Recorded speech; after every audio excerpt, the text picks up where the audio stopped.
Boa noite, bom dia ou boa tarde. Para quem estiver ouvindo aí, eu queria dizer que hoje nosso 24º Corneta Cast é bastante especial. Hoje estamos com a presença de garbo e elegância, como diz o Paulo aí. Paulo Gralato, tudo bem aí, Paulo? Tudo bem, cara. Tudo bem, galera. Muito obrigado pelo convite. Vamos participar do Corneta Cast. O papo vai ser bom, que eu sei que o outro convidado também é de garbo e elegância. Obrigado mais uma vez pelo convite. Eu que agradeço aí pela sua participação e disponibilidade. E aí o nosso próximo convidado aí é o Miguel. Tudo bem, Miguel? Boa noite, Nação Azulina. Boa noite a todos os participantes do programa aí. Abraço ao Paulo e a vocês, né, que comandam a Corneta Remista. Estamos aqui à toda disposição para a gente fazer um grande programa hoje aqui, um grande debate sobre as coisas do Clube do Remo.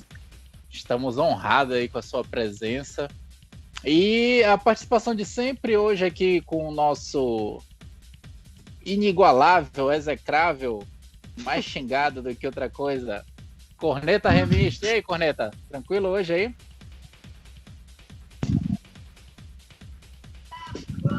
Tranquilo. Tive uma ótima tarde. Maravilhosa tarde. Excelente. Corneta está de bom humor hoje. Vai falar só bem hoje do Remo. Sem corneta aqui. Bom, o Corneta está de bom humor. Isso é bom. Viu? É raro encontrar isso, gente. Corneta de bom humor. Vai falar hoje só bem do Remo. Senhores, vamos começar aí com o assunto aí, a nossa Copa do Brasil. Finalmente o Remo passou para a terceira fase desde 2002 que isso não acontece, correto? Desde 2002 que o Remo não chega para a terceira fase da Copa do Brasil. Passamos aí 2003, na verdade. 2003 foi? 2003. Foi aquela com o Ivão terrível que a gente passou do Internacional? Foi, com o Internacional. Isso mesmo. Isso, com o Ivão terrível fazendo gol no Inter. Então, desde aquela época lá que a gente não conseguia passar por uma terceira fase. E a galera empolgada aí, vindo de goleada em Repá e classificação para a terceira fase da Copa do Brasil. E eu queria aí que vocês começassem aí. Paulo, qual é a tua perspectiva aí desse jogo de Remo e CSA? O Remo já tá bom demais para ser verdade? O que é que você comenta aí desse jogo? Galera, assim, eu recebi hoje ou ontem um tweet, me marcaram no tweet de uma pessoa fazendo análise do jogo. Acho que ele nem era daqui, a pessoa que analisou. Fez uma análise. Eu li esse Twitter, eu li também. Fale aí, comente aí. Eu falei o que eu acho que é legal, que depois de muito tempo, isso, na minha humilde opinião, se deve muito ao Bonamigo, o Remo parece que tem um estilo de jogo definido. E com as suas carências, com as suas dificuldades e com a parte boa. E o jogo, especificamente contra o CSA, demonstrou isso. E, para mim, o mais importante, não se pode cornetar mais que não era um adversário de nível para análise, né? Porque era um adversário da mesma divisão do Clube do Remo. Obviamente, como eu venho falando nos conteúdos do canal, os times para o início da Série B se alterarão, inclusive o Clube do Remo, mas acho que num teste importante, e eu digo mais, tá, galera? Se vocês lembrarem, no campeonato da regularidade, o Remo foi bem. Nos jogos de mata ou mata-mata, né, nos decisivos, das decisões, vamos dizer que o Remo deu uma trupicada. Ontem foi uma decisão e o Remo, anteontem, enfim, me perdi. O Remo fez um bom jogo, um jogo consciente, um jogo grande. Então, para mim, é isso. Sobre, assim, numa visão macro do Clube do Remo. Fico muito feliz de ver o Remo hoje. Você olhar, meio que você já sabe o que o Remo tem, como o Remo propõe, como o Remo joga. Repito, com os defeitos e com as qualidades. E aí a gente vai falar mais. Muito obrigado aí, Paulo, pelas tuas considerações. Miguel, comenta aí pra gente, o que foi esse Remo e CSA aí? Bem, eu já havia em vários programas anteriores aí pelo nosso canal do YouTube, no Clube do Remo Histórico, fizemos algumas análises sobre essa partida e que vieram a se confirmar. Para nós não foi nenhuma surpresa a atuação do Clube do Remo. Lógico que foi uma atuação exuberante, um pouquinho acima do que a gente esperava, principalmente fisicamente.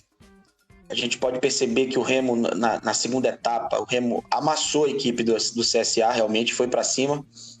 Lógico, não com tanta objetividade, teve dificuldades ali para penetrar, mas não corria risco nenhum em sua retaguarda. Quer dizer, foram 45 minutos derradeiros, onde a equipe do CSA ficou muito desgastada. Eles trocaram praticamente todo o ataque, tentaram recompor o sistema defensivo para não sofrer o gol. E em cima disso a gente pode destacar da forma como saiu o gol do Remo, quer dizer, um chute de média distância, porque não estava fácil de furar o bloqueio. Em compensação, atrás o Clube do Remo não sofria nenhum desgaste na etapa derradeira, a não ser um chute de uma falta de distância longa que o Vinícius espalmou para o lado direito. Então, o que aconteceu de fato nessa partida confirmou o nosso pensamento sobre a equipe, sobre o trabalho que vem sendo feito, e não espantou, mas foi uma atuação que eu considero exuberante e um pouco acima do que nós estávamos prevendo, porque a equipe do CSA é uma equipe muito qualificada. Eu acompanhei alguns jogos, depois que saiu esse cruzamento com o Remo, eu acompanhei alguns jogos deles, e é uma equipe que agride bastante, uma equipe ofensiva que tem dificuldades no sistema defensivo, assim como o Remo estava. E na partida a gente pôde ver duas equipes que tentavam jogar para o ataque, mas nesse duelo o Remo foi superior. E seria muita injustiça o Clube do Remo não empatar minimamente, porque o resultado mais justo daquela partida, de fato, seria o Remo vencer no tempo normal. E eles se arrastaram ali na etapa derradeira, torcendo mais do que nunca para os 45 minutos e os acréscimos se encerrarem para tentar a sorte nas loterias dos pênaltis. Mas o Remo foi muito competente também nas penalidades máximas, cobranças perfeitas, e o Clube do Remo conseguiu sair com essa classificação de suma importância para esse primeiro semestre, e mais ainda prospectando um segundo momento já no Campeonato Brasileiro da Série B. Mas antes de finalizar essa minha primeira fala, eu gostaria de destacar mais uma situação sobre fazer uma correlação em relação a essa partida contra o CSA. Após o jogo contra o Independente, se criou um ambiente de muita cobrança, né? Parecia que o trabalho do Remo não estava caminhando bem, parecia que tudo estava desandando. Isso porque o clube apenas fez uma partida que não conseguiu o aproveitamento da vitória. Mas se nós analisarmos friamente, o Independente fez 2 linhas de 5, fez um gol no contragolpe que pegou a defesa do Remo desguarnecida, no lance que o Uchoa ele dá um bote lá na cabeça de área adversária, não consegue achar o adversário, eles conseguem fazer uma conexão rápida pela esquerda, o ponta centraliza e o Danley, se eu não me falha a memória, o nome do atacante do Independente, faz um belo gol. O Remo vira a partida, teve outras oportunidades até, bola na trave, sem correr risco, virou a partida e toma um gol de bola parada. Aí parece que foi o fim do mundo. Mas eu fiz eu retroagi a esse jogo para ficar bem claro uma coisa. A equipe do Remo, quando joga com uma equipe mais qualificada, que sai para o jogo, o futebol do Remo encaixa. Toda vez que o Remo enfrenta equipes inferior tecnicamente, que ficam jogando com 2 linhas de 5, como foi o caso do Independente, o Remo tem dificuldade, porque o Remo é um time leve, que abusa da lateralidade. Os 2 alas do Remo, praticamente, eles vão juntos para o campo do inimigo, do campo adversário. É uma equipe muito leve ali no meio-campo pro ataque, mesmo o Gorni sendo um jogador com porte físico avantajado, mas é um jogador que se movimenta muito e ajuda muito nesse processo de abrir espaço para quem vem de trás, aquelas entradas em diagonal dos volantes. Enfim, sintetizando aqui esse nosso primeiro momento, eu acho que a gente deve analisar, ou pelo menos passar para a torcida, para um debate no âmbito maior, que esses insucessos, às vezes, com uma falha individual, como foi naquele cruzamento para dentro da área, ou o Remo não conseguir achar o espaço em uma partida onde o adversário se fechou totalmente, a gente não pode desconstruir um belo trabalho, um trabalho consciente que está sendo construído tijolo por tijolo pelo técnico Paulo Bonamigo. Muito obrigado aí, Miguel, pelas considerações. Eu não sei se vocês perceberam, eu achei, não sei se é impressão minha, o Remo, ele começou o jogo com uma marcação um pouco adiantada, que eu acho que era justamente para conter o ímpeto do CSA na jogada inicial, né?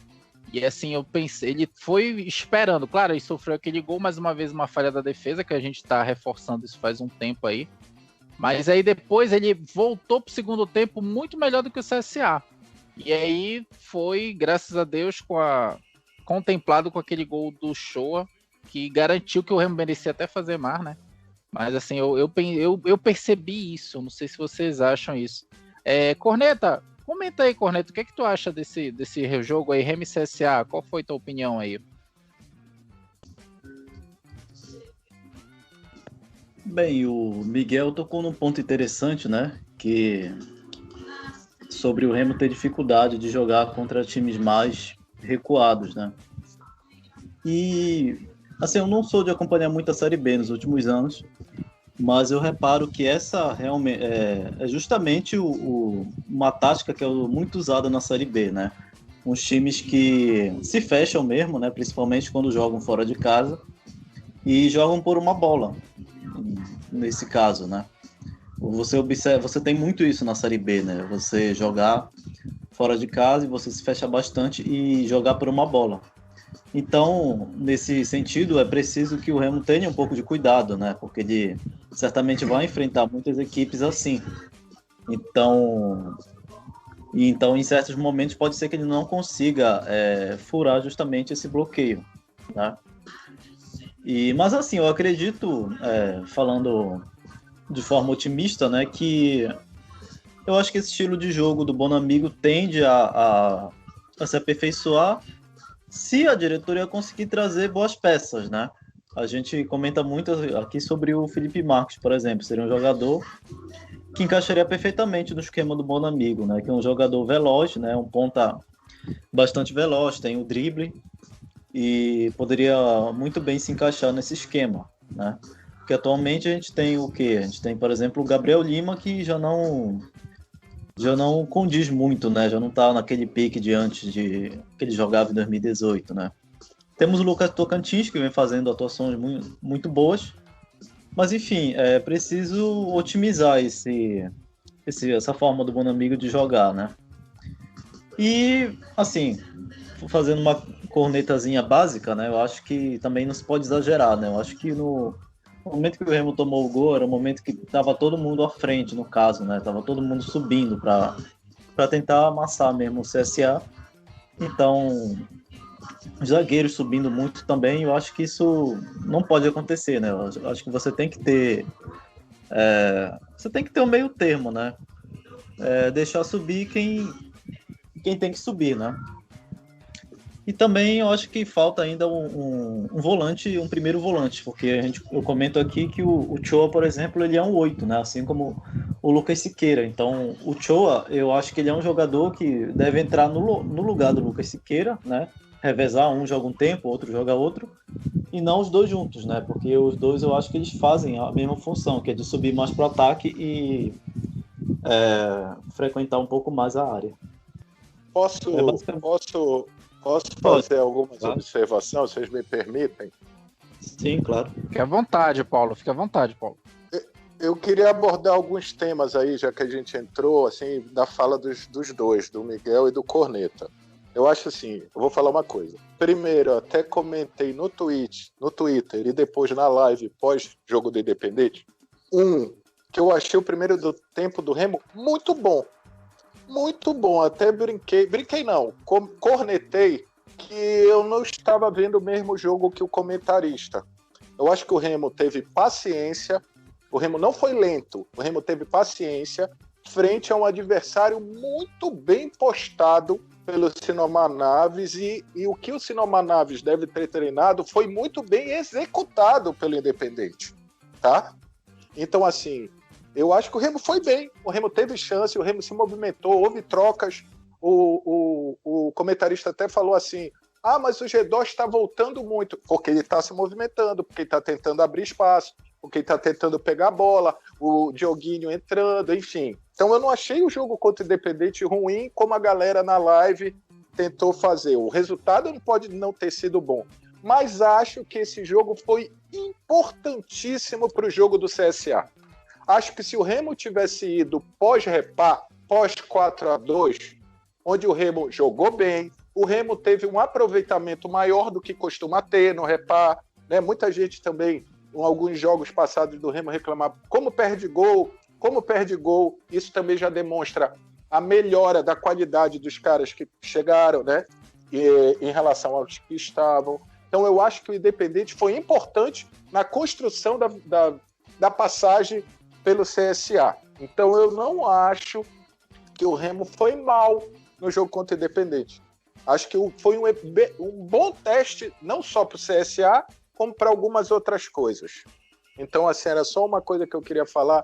Em relação ao que o Corneta falou, eu falo, vocês cornetam, muita gente corneta, e é de se cornetar a zaga do Clube do Remo, porque há sim falhas individuais, falhas técnicas. Para mim, o que mais me chama a atenção é a bola parada, que eu não acredito que um treinador do tamanho e do conhecimento do Bonamigo não faça esse treinamento. É óbvio que ele faz, mas é irritante ver o Remo tomando tanto gol de bola parada, seja o cara atacando a bola, seja o cara parado, subindo só. E assim, você pode ver que a maioria dos gols de bola parada, de bola alçada, o cara tá só. E isso que me preocupa. Mas tantos outros gols que cai, que eu brinco, que deságua na zaga, não é culpa só da zaga. E aí o pessoal até meio que brinca comigo, tu vai falar de novo da recomposição defensiva? Falei, vou falar, porque é uma coisa que eu chamo a atenção desde a Série C, que era um dos meus problemas. Pelo estilo, meus problemas que eu digo assim, das preocupações que eu tinha analisando o jogo do Remo. Muito pelo estilo que o Bonamigo quer implementar do Remo, que eu acho que agora ele está começando. Na verdade, agora você vai ver o Remo que o Bonamigo quer agora. Não foi o da Série C, é o agora. Mas acho assim, falo muito do encaixe agora do Shoa com o Siqueira, do encaixe, mas não vejo, discordando um pouco do Corneta, a necessidade de ter o primeiro volantão. Não vejo. Acho que o Shoa pode se adequar, acho que o Shoa ainda está um pouco abaixo, tá, do que fazia no Paysandu, e também sempre digo que o time do Paysandu fazia o Shoa parecer maior do que ele realmente é. E isso não é uma crítica ao Shoa, tá? Isso é uma observação. Agora, que o Charles tem um estilo e o Shoa tem outro, isso é óbvio.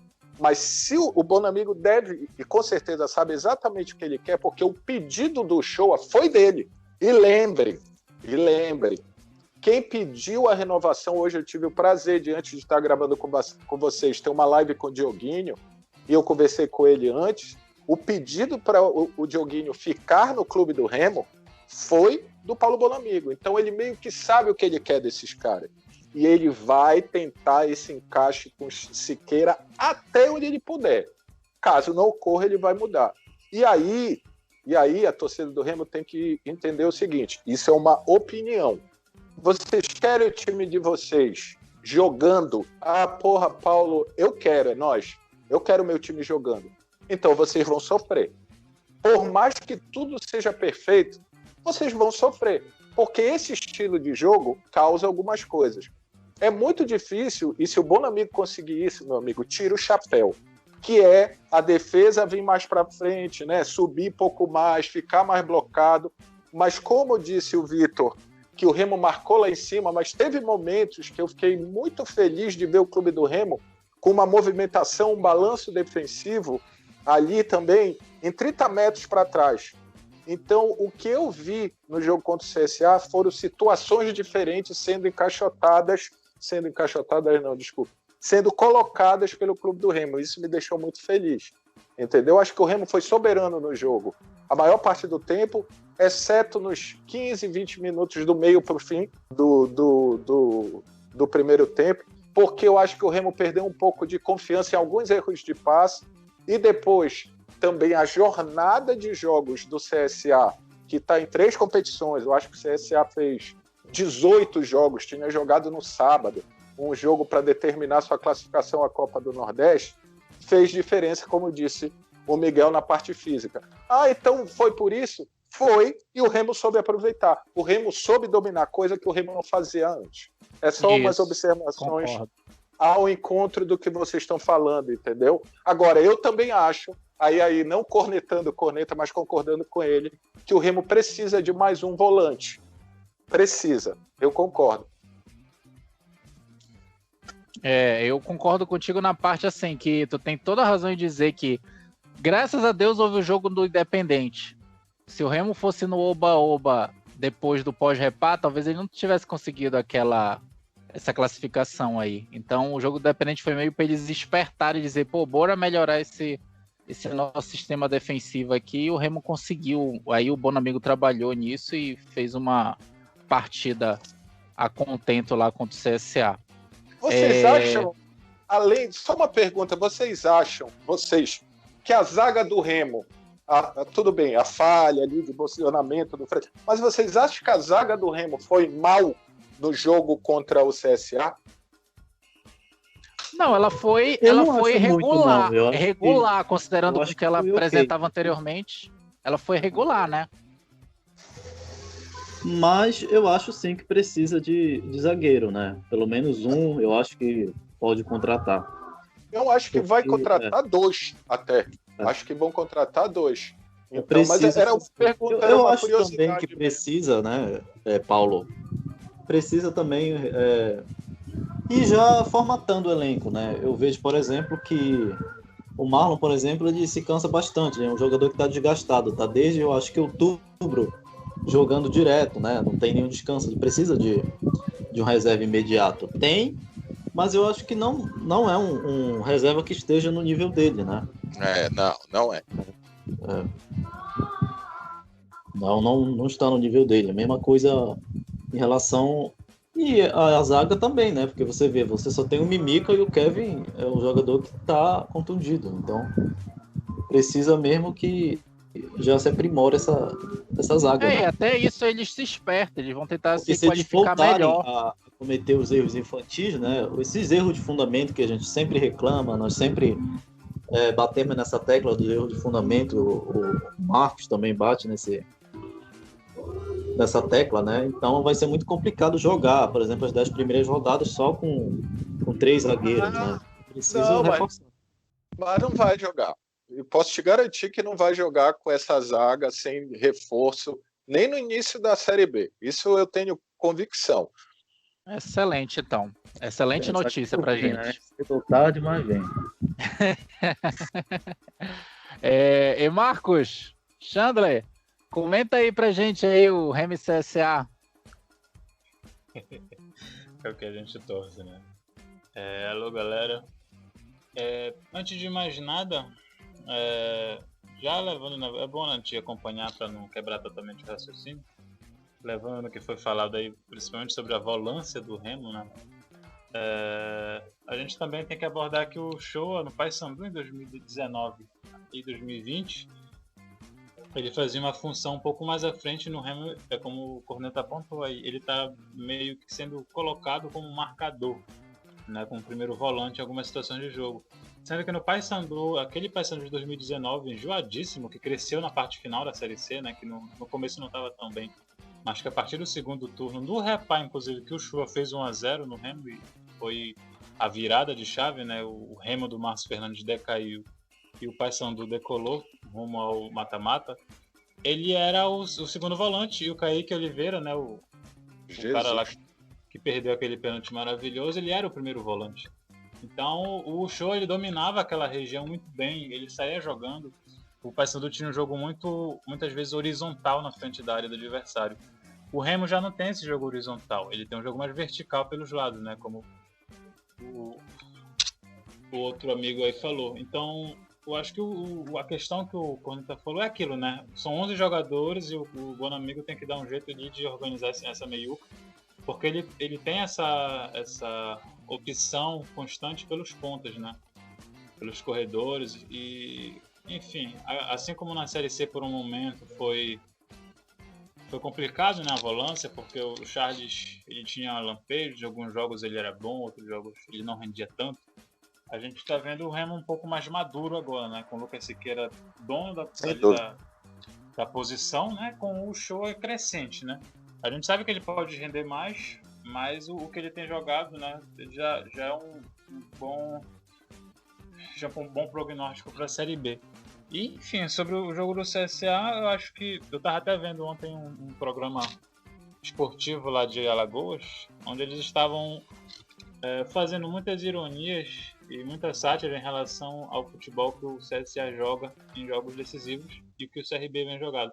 Porque, na verdade, no passado recente, o CRB é soberano dentro do estado, né? Apesar de que o CSA jogou Série A 2 anos atrás, foi de grande relevância, mas o CRB é o time que está há décadas jogando a Série B, no máximo vai para a Série C, mas se fixou na Série B muito bem. É um time de meio de tabela, é verdade, mas é um time que se fixou muito bem na Série B. Enquanto que o CSA não, ficou muito tempo no ostracismo das primeiras divisões e aí ressurgiu de uns 5 anos para cá. E aí a gente percebe no jogo de anteontem um time que do meio para frente ele era até bem encaixado, né? Vocês até falaram sobre a zaga. Eu também não achei que a zaga do Remo foi de toda péssima, não foi, na verdade. Porque o jogo do CSA permitiu que a gente visse a zaga do Remo se comportando até melhor, né? O CSA ele não soube fazer uma pressão constante, ele não amassou o Remo. Ele tentava algumas jogadas da entrada da área, chutes de média e longa distância, né? Mas o CSA não apresentou um volume que exigisse muito da zaga do Remo. A questão é aquilo. A gente teme pela zaga do Remo porque em lances capitais ela falha. Ela falhou nesse lance, né? Um combo aí do Fredson em falta de comunicação com o Vinícius. Mas eu acredito que mais falha do Fredson, porque era ele que estava acompanhando o atacante. Falhou na final contra o Brasiliense e custou um título pra gente. Apesar de toda a questão dos desfalques na Série C, falhou também na Série C, né, contra o Vila Nova. Aquilo ali foi um show de horrores. Mas enfim, já são páginas viradas. A questão é que eu vejo a zaga do Remo ainda insegura. E assim, ela pode ser boa, a gente pode ver momentos bons, mas é aquilo, um lance capital decide o jogo. A Série B é a competição do 1-0.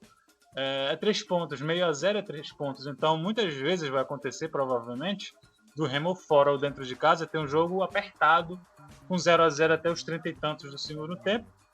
E a gente precisa ter confiança dessa zaga, a gente precisa ter essa confiança no sistema defensivo que mostre para o torcedor que o time está pronto, que o time, mesmo que como a gente sabendo das nossas pretensões, que não é de acesso à Série A, um time que sustente bem o sistema defensivo e se fizer 1-0 não tome empate, né? E enfim, acho que é mais ou menos nessa linha. Eu vejo um jogo interessante do Remo contra o CSA, um time que já enfrenta um adversário de Série B com características de jogo de Série B, né? Um jogo bem jogado. Postura, né, Marcos? Postura, né? Um time que a gente sabe que o que o Remo tem jogado é campeonato estadual, né?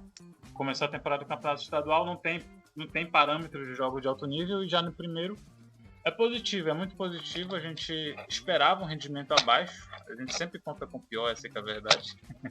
A gente tenta não colocar expectativas altas. Mas é interessante, né? Um começo de temporada interessante. O Remo atinge um feito que não fazia há 17 anos. E a gente espera que essa evolução continue. Bora, valeu, Marcos. Bora tocar no assunto aí, então. O gol do CSA foi culpa de quem? Foi culpa do Fredson, foi culpa do Vinícius ou foi culpa dos dois? Vai lá, Paulo, o que é que tu acha? Cara, eu quero ouvir o Miguel. Tô curioso. Miguel, fala aí, Miguel. Bem, na minha opinião, eu acho que vai ser bem diferente da de vocês aí. Por isso eu tô curioso. Eu vejo ali uma jogada que eles alçam uma bola para dentro da área, um balãozinho, que acaba dando certo. O Fredson perdeu o time dela ali no primeiro momento. Quando ela quica, o De La Torre foi muito mais esperto que ele, teve uma expertise maior. Conseguiu chegar nela em condições mais completas do que o Fredson, ele já não podia fazer muita coisa. O Vinícius sai no lance, fecha perfeitamente a possível cobertura que ele daria, aí ele erra o lance e vira um corte para a perna esquerda e acaba dando certo a jogada e ele faz o gol de perna esquerda já com o gol vazio praticamente. Quer dizer, ali é uma sequência onde o Remo estava com controle, não estava correndo risco. Isso. A situação pelo lado direito do ataque do CSA estava tudo fechadinho, eles conseguiram dar essa cavadinha. Se for considerar, a meu ver, alguma falha, foi o tempo de bola do Fredson, mas isso eu não considero, eu não consigo colocar na conta dele essa falta de tempo dessa cavadinha ali, porque ele ficou mano a mano com o De La Torre, a zaga não pode deixar. Se o Remo está com os dois zagueiros postados ali, e o De La Torre no meio, essa bola ela seria interceptada, e ele não conseguiria fazer. Como ficou Fredson mano a mano com o De La Torre, e ele perde um pouco do time da bola, e quando ela pinga, o De La Torre tem a expertise maior, e flecha a bola para tentar a cobertura, mas acaba errando, e esse erro dele vira um corte em cima do Vinícius, que provavelmente o Vinícius, a gente não tem como ter a certeza aqui que não existe o si no futebol, mas tudo indica pelo desenho da jogada ali, pela geografia da jogada, que o Vinícius ia catar ela. E não daria nada, mas infelizmente naquele momento pro Remo, o De La Torre errou, mas acabou dando certo para ele finalizou com um gol vazio. Então eu não coloco na conta, eu não coloco como falha do sistema defensivo do Clube do Remo. Inclusive, acho que foi o Marcos, né, que falou antes de mim aí, ele cita que houve um erro de comunicação entre a defesa. Eu também discordo, não vejo um erro de comunicação entre a defensiva. É o lance ali que você tem fração de segundo para decidir. O Vinícius ele chega inteiro. Agora ninguém contava que da forma como ele errou, daria certo para ele finalizar com perfeição. Minha opinião. Valeu, Miguel. Obrigado aí. E aí, opinião da galera aí? Quer falar aí, Paulo? Eu acho assim, eu sou um cara que até pego mais leve nas críticas aos zagueiros, porque eu não acho nem o Fredson, nem o Jansen horrorosos, como falam. Eu acho que a pressão em cima deles, o problema ali está mais no psicológico até, mas o Fredson tem uma deficiência de posicionamento. E discordando, assim, com dor no meu coração do meu grande Remo histórico do Miguel, eu acho que o Fredson mais uma vez se posicionou mal e foi errado na bola. Esses erros dele acontecem. Isso pode ser trabalhado, ele tem condições de melhorar e tal. E aí talvez tenha um negócio chamado, que está sobrando no Dioguinho, está faltando nos zagueiros. Confiança. Qualquer erro, e aí eles estão dando um azar, qualquer erro dele está saindo o gol. Então a confiança vai sendo minada. Entendeu? E a saída, para mim, do Vinícius mostra isso. O Vinícius não é de dar aquela saída. E ele vai lá. Então, assim, há um erro técnico, o Remo não estava arrumado, concordo com todo mundo. Há um erro do Fredson, equívoco do Fredson. E há alguns equívocos do Fredson que me incomodam. De novo, acho o Fredson, não acho longe, mas muito longe de ser horroroso, tá? Muito longe de ser o cara que a torcida do Remo está pintando. Entendo que esteja pintando, mas acho muito longe disso. Acho até que um zagueiro bom chegando vai melhorar tanto o Fredson quanto o Jansen. Mas enfim. É justamente o que a gente fala, porque em 2019 ele ao lado do Marcão, ele no jogo aéreo ele era quase E eram dois loucos, né? Eram dois loucos. E rendia bem, ele rendia bem. Mas sabe por quê, mano? Foi o Marcos que falou? Foi.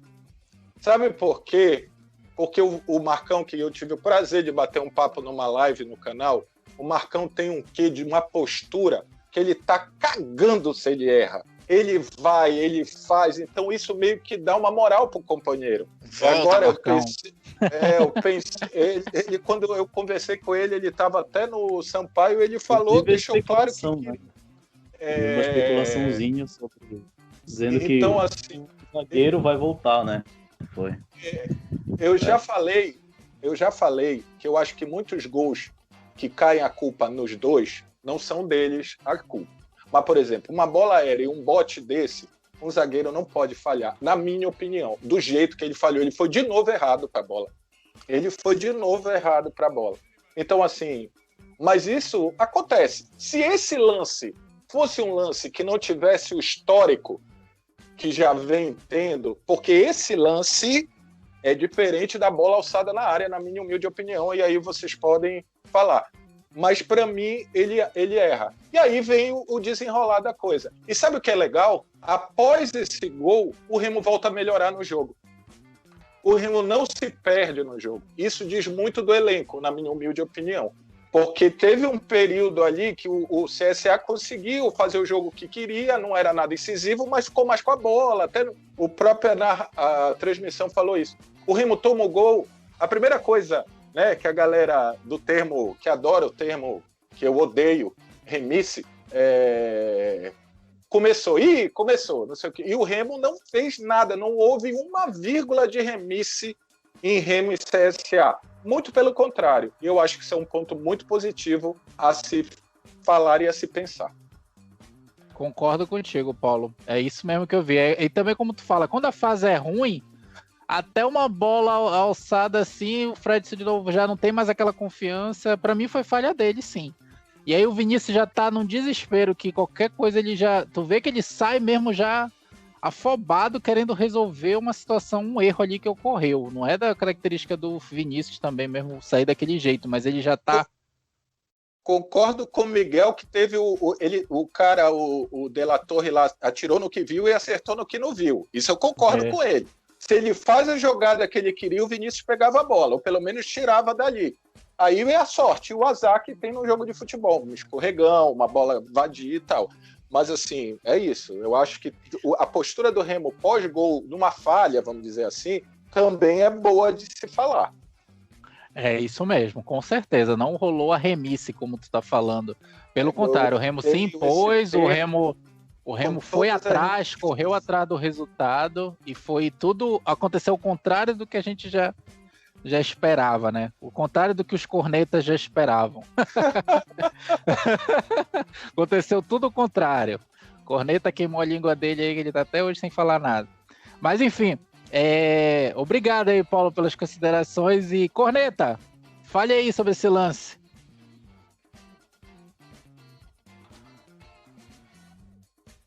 Corneta morreu aí. Rapaz, o Corneta tirou o som da corneta? Acho que o Corneta tá off aí. Quer falar aí, Marcos? Fala aí, Marcos.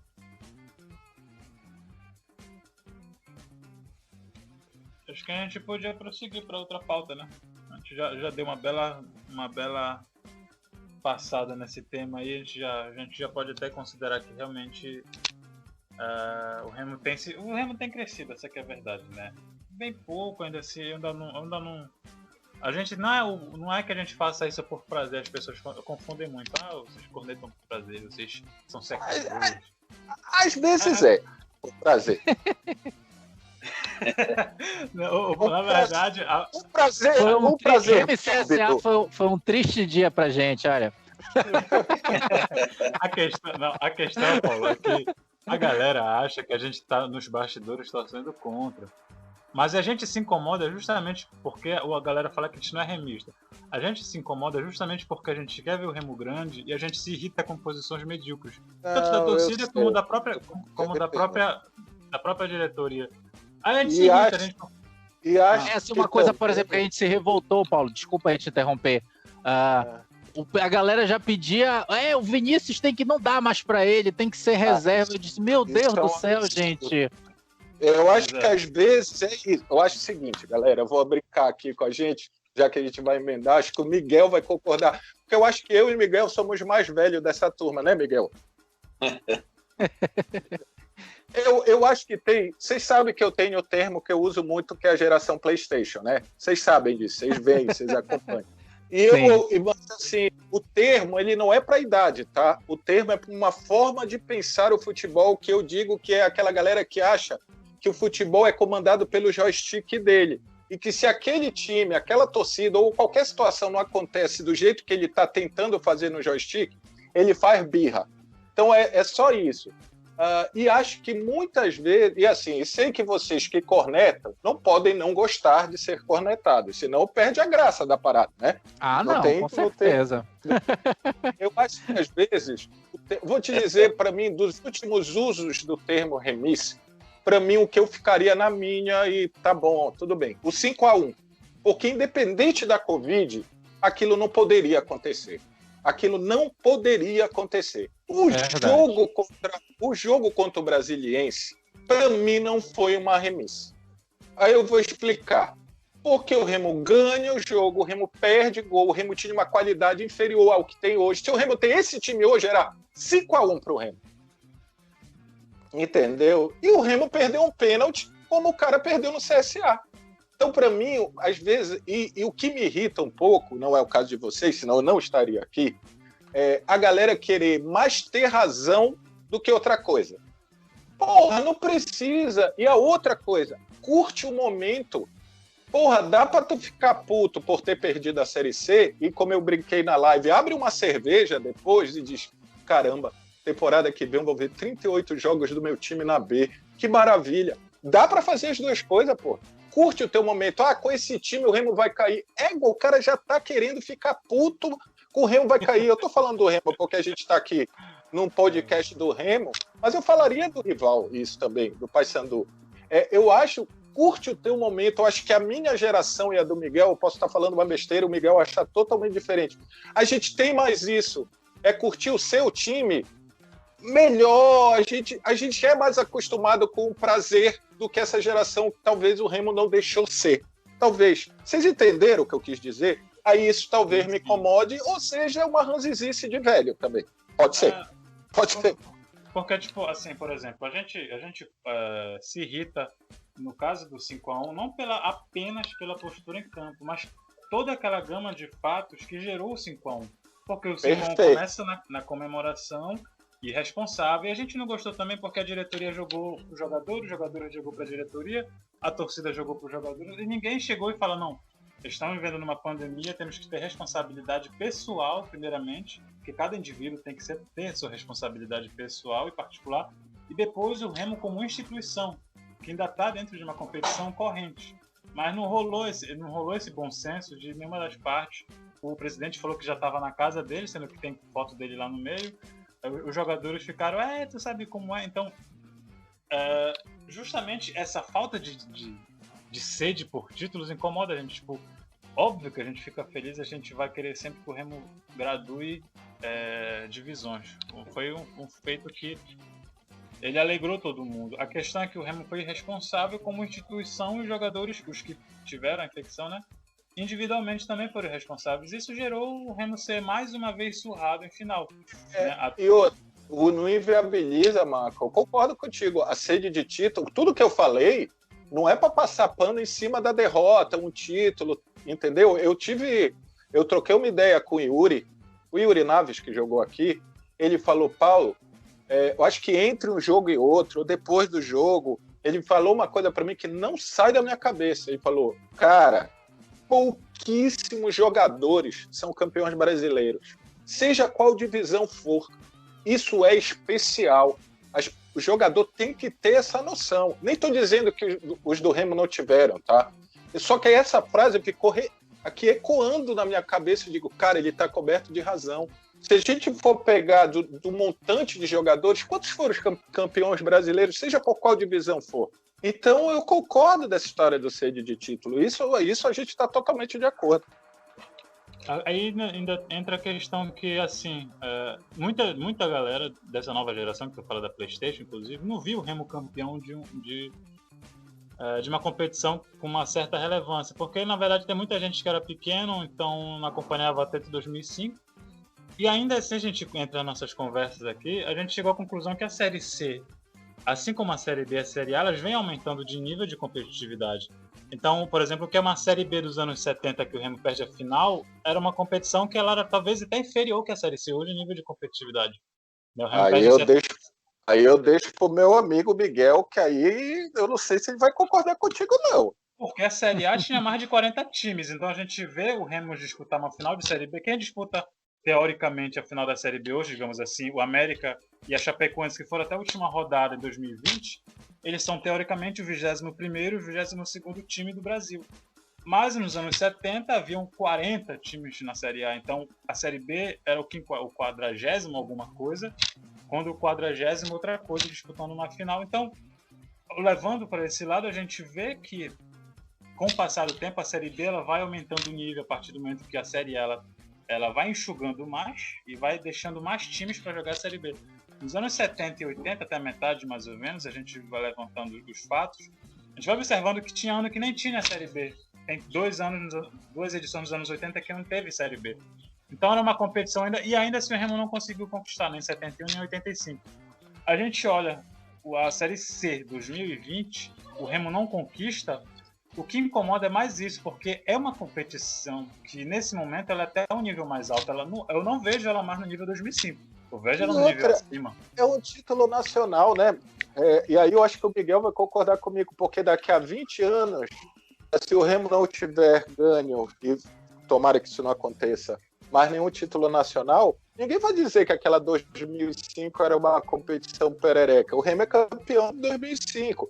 Ninguém vai dizer que o rival em 91 muito isso. A Série B não, ele ganhou, é campeão da Série B, não tem. Para a história, o título entra. Isso então mesmo. Eu concordo com isso. Eu acho que tem Perfeito. que. E outra, o Miguel faz no canal que eu concordo com ele muito, muito. Mano, deu devida importância. Se eu estiver cometendo erro na frase, Miguel, tu me corrija. Deu devida importância ao campeonato regional que o Remo ganhou, porque naquela época esses campeonatos regionais eram extremamente fortes, extremamente... As pessoas, os times queriam aqueles campeonatos. Não é isso, Miguel? Mais ou menos isso que você falou para mim na live? Eu estou certo na minha interpretação? Não só você está certo, como eu acho que é o Marcos, ainda não conheço bem o timbre e a voz de vocês, que fez essa narrativa anterior aí. O Marcos falou perfeitamente também, eu concordo quase 100% com tudo que vocês falaram aí. Eu vou fazer pequenas ressalvas aqui sobre o que vocês falaram. Com relação ao Marco, falando da questão dos níveis de competição, isso é muito interessante. Isso aí nós teríamos que fazer uma edição aqui especial, só para a gente debater isso. Porque isso é um assunto... exatamente, porque isso Posso dar um pitaco? É um assunto... Fica à vontade. Corneta voltou, assim, Corneta voltou. Assim, tem uma discussão muito interessante que surge também. Eu acho que isso fica também como o Miguel falou, fica para um episódio especial, né? Sobre a Série B da Tuna, no caso, né? Muita gente fala, por exemplo, a Tuna ela é maior que o Remo porque ela tem o título da Série B e o Remo não, entendeu? Só que se a gente for analisar, a Série B a partir de 1989, ela fica no nível muito mais forte do que ela era antes de 1989, entendeu? Porque, como o Marcos falou, a Série A enxuga mais, empurra mais times para a Série B e ela fica muito mais competitiva. Então, por exemplo, o Remo conquista um acesso em 1992 e o número de jogos que ele faz para conseguir esse acesso à Série A é maior do que o número de jogos que a Tuna fez para conseguir o título da Série B, né? A Série B de 85, eu acho, da Tuna foi quase em forma de Copa, né? Foram três mata-matas e um triangular. E aí a gente tem também um acesso do Remo em 2000, na Copa João Avelange, né? E é uma competição muito complicada ali, né? Que o Remo enfrenta o Caxias, enfrenta o Figueirense. Então, ou seja, Paraná. O Remo, ainda que ele não ganhe o título, né? Ainda que ele não tenha ganho esses títulos, nem da Série B 92, nem da Série B 2000, mas ele joga no nível bem acima do que o campeão de 85. Não sei se eu estou errado, talvez o Paulo discorde de mim, mas é isso. Isso aí. Essa parada exemplo, histórica, eu não tenho garbo elegante. Não tem como você pintar, por exemplo, a Tuna maior do que o Remo nesse sentido, porque depois de 89, a Tuna, quando ela disputa, ela é totalmente medíocre, né? Quando ela... Eu gostaria de reiniciar aqui, retomar meu raciocínio, que não acabei nem iniciando, né? Praticamente ainda há pouco. Com relação... Alô? Eu tô ouvindo. Tô ouvindo aqui, Miguel. Pode falar. Tá me ouvindo? Porque apareceu uma luz aqui para mim na tela do celular. Vamos lá. Então, sobre o que o Marcos falou, sobre o que o Corneta falou e que o Paulo falou aí, esse cenário, ele se criou aqui em Belém depois praticamente quando o Remo desandou. Desandou, quando eu me refiro, é quando o Remo cai pela primeira vez ali para a Série C e depois, já em 2007, começa aquela decadência que nós passamos aí quase uma década, né, de sofrimento. Isso tudo gerou, dentro dessa atmosfera aqui no futebol paraense, nós nos apequenamos, ficamos menores. Nós, quando eu falo futebol paraense, não só o Remo. Porque o Paysandu ele vai para uma Série C, mas ele fica numa situação confortável porque o Remo está 7 anos abaixo dele, brigando por uma vaga em campeonato nacional, para disputar um campeonato nacional que ele não conseguia passar da primeira fase antes da vida do Eduardo Ramos. Então o futebol do Pará, nesse momento, nesse recorte histórico, o Paysandu ele se agarra a essas coisas de eu sou campeão da Série B, 2 vezes campeão da Série B, eu fui campeão da Copa Norte. O Remo foi tricampeão da Copa Norte e o Remo não se apegava a isso. Eu fiz uma live recentemente com o Guilherme Guerreiro e a primeira pergunta que eu fiz categoricamente a ele, por que a imprensa do Pará não dá a devida importância e ênfase ao tricampeonato do Norte do Remo e ao Norte-Nordeste? Olhem a resposta que ele me deu.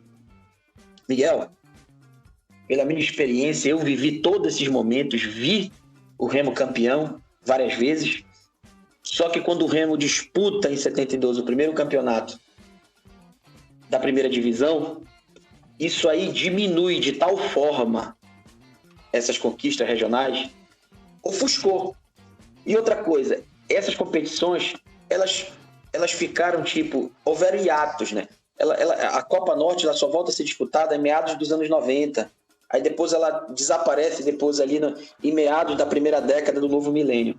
Então são competições que têm hiatos, não se cria aquela identidade, não se criou de fato uma identidade, mas como o Paysandu ganhou uma competição recente, né, ganhou em 2002 a Copa Norte, ela ficou badalada, porque foi naquele momento ali que eles voltaram para a Série A, deu a vaga para a Copa dos Campeões, enfim, todo esse cenário.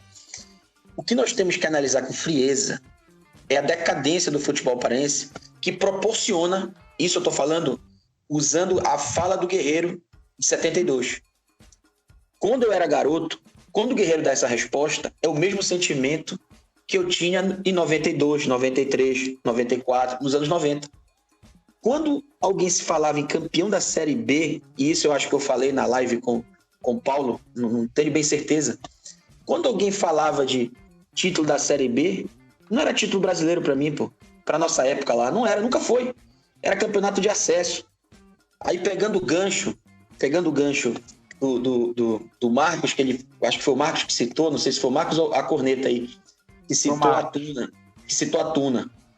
É, a Tuna, o Corneta.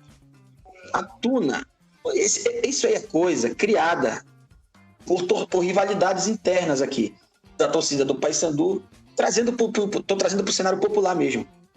A torcida do Paysandu se agarrou nisso e tentou diminuir, manchar o Remo mais do que já estava ali naquele período, e porque a Tuna é bicampeã brasileira. Vou fazer um outro recorte aqui. De 71 até 2009, o Remo liderou o ranking do futebol paraense. De 71 a 2009, o Remo liderou. O Paysandu ele passou o Remo de 2009 até os dias atuais. Por quê? Porque passou a contar no ranking os últimos 5 anos de competição. Os últimos 5 anos. E não a história toda. Então, como é que você pode considerar alguém ser maior que o outro se ele está atrás no ranking? Não tem como. No ranking geral, me refiro. Porque agora ele é mais dinâmico. A CBF ela proporcionou essa mudança no ranking para não ficar uma coisa estagnada. Para os times ficarem brigando ali de posição, mudando de posição mais rapidamente. Vai ver... vai haver uma oscilação entre as equipes agora. Por exemplo, o Remo hoje é o 50º. Mas o Remo jogando 2, 3 Série Bs aí seguidas, ou indo para uma Série A, fazendo uma boa temporada, o Remo já vai figurar ali entre os 30 primeiros. Porque é o que conta os últimos 5 anos. Mas ao longo da história, como era contada, o Remo sempre foi o primeiro do estado do Pará. Sempre foi até 2009. O Remo só perde quando a CBF muda a forma de contabilizar esse ranking. E ela exatamente mudou quando o Remo começa a entrar naquele declínio famigerado. E nós todos já sabemos que não vem ao caso contar aqui. Então, nós temos que analisar isso aí de forma, eu costumo dizer, como recortes históricos. O valor do campeonato estadual. O campeonato estadual, deixa eu buscar precisamente aqui o ano. Até 99, o campeonato estadual, ele tinha um valor. A partir de 2000, ele já não tem esse mesmo valor. Por quê? Porque começa esse novo formato de calendário. Até 99, o Campeonato Paraense ele era disputado durante 6 meses. Um semestre era o Campeonato Estadual. Quem viveu sabe disso. Quando você ganhava o Campeonato Estadual, você já tinha ganho o ano. Já ganhou o ano. Até mesmo porque, por exemplo, até 92, o Campeonato Estadual ele era disputado no segundo semestre. E você disputava o Campeonato Nacional no primeiro semestre. Em 93, ou melhor, até 93. Em 93 o Remo ganhou o estadual em agosto. Começou em março e ganhou em agosto. Então em 94 há uma mudança de calendário. Mas continua ainda com o Campeonato Estadual com 6 meses de duração. E vocês lembram como era o Campeonato Nacional? Era chaveado. Então às vezes você jogava um Campeonato Brasileiro 12 jogos e ficava de férias. Você jogava 14 jogos e ficava de férias, se não fosse passando de fase. Então você tinha muito mais ênfase para o campeonato estadual, que você ia disputar ele até a final, os times grandes, como era o caso de Remo e Paysandu. Então, lógico que ali se ostentava o glamour de ser campeão e a rivalidade aflorada, se ostentava muita coisa em jogo, como o Paulo falou com muita propriedade aí. O valor do campeonato nos anos 90 era um estadual, hoje é outro. O que vocês falaram com propriedade, o Marcos falou do bicampeonato da Tuna, naquela época, ganhar o campeonato da Série C e ganhar o campeonato da Série B, como a Tuna ganhou, o que interessava para nós no futebol paraense ali, Remo e Paysandu, era estar na primeira divisão. O Remo em 93, quando consegue o objetivo de estar entre os 8 melhores do futebol nacional, não existia alguém que viesse falar de campeão de Série B. Como é que alguém vai falar eu sou campeão da Série B para alguém que é 7º lugar na primeira divisão? Então se criou com o passar do tempo, com o declínio do futebol paraense, de ambas as equipes. Foi tudo nivelado por baixo mesmo. Tanto é, Miguel, nivelado por baixo. Desculpa Só para finalizar, que eu já vou terminar. Pegando o gancho de 2005, também acho que foi o Marcos que falou. Ele se refere ao campeonato de 2005, por exemplo, o campeonato que nós perdemos agora, com valor maior. Não tenha dúvida. Essa Série C agora não tem nem comparação com aquela que o Remo ganhou. Essa agora é muito mais competitiva, um nível muito mais alto do que aquela que nós ganhamos. Não há nem como traçar um paralelo. Concordo plenamente. Só que tudo isso é evolução. O futebol foi se profissionalizando, o futebol foi ganhando... a CBF ela foi comprimindo as competições, como vocês bem frisaram. Passou a ter 20 clubes na Série A, 20 clubes na Série B, 20 clubes na Série C. Isso tudo fomentando o quilate técnico, a competitividade, a questão de dinheiro que hoje rola numa Série A e numa Série B, que naquela época que nós figurávamos não rolava dinheiro. Os elencos do Remo eram montados com com coleta de dirigente, de abnegação. Era dessa forma que era montado. Fazia-se uma coleta ali entre 7 e 8 dirigentes e contratava um pacote de jogadores para defender o clube naquela competição. Hoje não se pode mais pensar dessa forma. Hoje o futebol é muito diferente. Hoje o futebol é da forma como o Fábio Bente está fazendo. É dessa forma. Doa quem doer. Muitos gostam, outros não. Mas é dessa forma que tem que ser feito. Tem essa questão de que, por exemplo, o futebol brasileiro ele se organiza de forma muito tardia. Enquanto que muita gente, eu por um tempo achava esquisito, por que tem 8 divisões na Inglaterra? Como é que tem tanto time assim? Tem tanto time aqui no Brasil também. A questão é que na Inglaterra, essa sistematização de divisões, como o Brasil fez já no século XXI, eles fizeram isso nos anos 30 do século XX.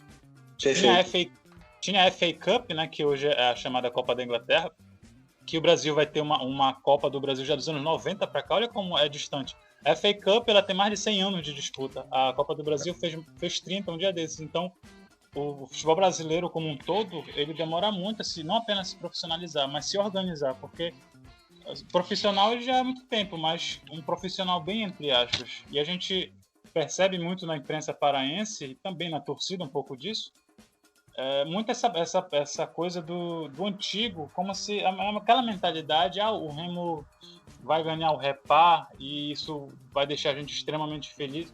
Eu acho que tem que ir muito além, a gente também bate muito nessa tecla que muito da imprensa e das torcidas, no caso, para falar em plural, elas se prendem muito a isso, essa questão regional. Não diminuindo necessariamente a importância do regional, mas muito preso nessa mentalidade dos anos 70, anos 80, quando era o que mais valia em determinadas situações, era o Repar. Então a gente realmente às vezes reclama mais porque a gente quer que o Remo ele vislumbre aquele Remo dos anos 80 e 90, que era um time excelente em Série B, um time competitivo, um time ruim em Série A, mas o América Mineiro está num poste desse. Quem imaginaria que um América Mineiro dos anos 80 seria assim, posteriormente? Um time que é excelente em Série B, está sempre lutando por título, e ruim na Série A. Se o Remo chegar nesse top novamente, a gente já está extremamente satisfeito. Um time que vai para a Série A quase certo que vai cair, e em algum momento não cai, mas que na Série B é extremamente competitivo, está o tempo todo lutando por título, né? Eu acho que é mais ou menos por aí o objetivo. É isso mesmo. Corneta, quer terminar aí o assunto? Bem, eu ia ver sobre essa questão, né, de que os títulos eles passam a ser valorizados. A valorização de certos títulos ela é diretamente proporcional à decadência do futebol paraense. E eu lembro, por exemplo, em 2005, eu me lembro bem, em 2005, era considerado uma vergonha o Remo ganhar a Série C. Aí chega ali 2012, 2014, 2015, e aí vira um título extremamente importante, né? Dado a decadência do futebol, né? Pensando na Série C, o Remo na Série D, e os próprios bicolores falando, né? O único título importante que vocês têm é a Série C, né? E naquela época eles não valorizavam isso, mas até eles passaram a valorizar. Tanto é que também disputam uma final de Série C em 2014, né? E lotam o estádio para tentar ganhar essa Série C. Enfim, é algo que, assim, voltando ao assunto, né? A crítica que eu faço, né? Inclusive eu escrevi um texto sobre isso, né? Eu vi. Tá lá na eu li. Tá lá na minha Tu me enviaste, não foi? Não, foi um texto que eu escrevi recentemente, né? Que o Remo, que bater na trave tem sido a cena do Remo desde os anos 70, né? Então a crítica que a gente faz é que parece que o Remo sempre bate um teto. Ou seja, torcer pro Remo é legal, né? É legal, tem as suas glórias, tem motivos pelos quais a gente se orgulhar, né? Por exemplo... Torcer pro Remo é legal, foi sensacional. Foi. Não, é legal, né? Porque tem os seus momentos de glória, né? A gente tem ali a coisa do Alcino, a gente tem ali os anos 70, 1977, 1992, que tem o acesso à Série A, né? O 4º lugar na Copa do Brasil. Tem a Copa João Avelange, tem o título da Série C, e agora tem o acesso em 2015, o acesso em 2020. Mas o que incomoda nós, do Corneta Remista, é que nesses momentos o Remo não soube coroar com o título, entendeu? E falta isso, né? Eu queria muito ter visto, por exemplo, que o Alcino jogando no Remo, que a passagem dele fosse coroada com o título nacional, com o título da Série B de 71, né? Eu queria muito que o Arthur, né, que é o grande camisa 10 do Remo, né, um dos maiores camisa 10 da história do Remo, tivesse coroado a sua passagem com o título, tivesse ganho a Série B de 92, né? Não apenas conquistado o acesso, entendeu? São essas coisas que incomodam a gente. E aí, chega em 2020, você tem, por exemplo, o Fábio Bentes, que ele prega, por exemplo, um Remo revolucionário, né? Um Remo com uma cara diferente, só que essa coisa de você não ir além, de você atingir o teto, se repete. Que ele perde a Série C de 2020 e perde a Copa Verde de 2020 também. Né? São dois títulos que eram extremamente acessíveis e que coroariam um grande momento do Remo e na gestão dele ele não ganha, né? Aí você pode dizer, mas o time não era bom, não era o Remo que a gente observou contra o CSA, mas poderia ter sido, né? Se ele visse assim, tem uma competição para a gente jogar no fim do ano, que é a Copa Verde, então vamos tentar prolongar aqui um pouco o contrato dos atletas, né? E ele não fez isso, ele simplesmente, com licença da expressão, cagou para a Copa Verde, né? Ele veio com o discurso, vamos entrar para ser campeão, mas o Remo não entrou para ser campeão, né? Ele entrou para servir de laboratório para a base, o Remo jogou praticamente só com a base a Copa Verde, quando ele poderia muito bem ter estendido o contrato dos jogadores, né? Poderia ter jogado com o Chad, com o próprio Salatiel, né? Poderia ter jogado com um time mais encorpado a Copa Verde e teria tido muito mais chances de ser campeão.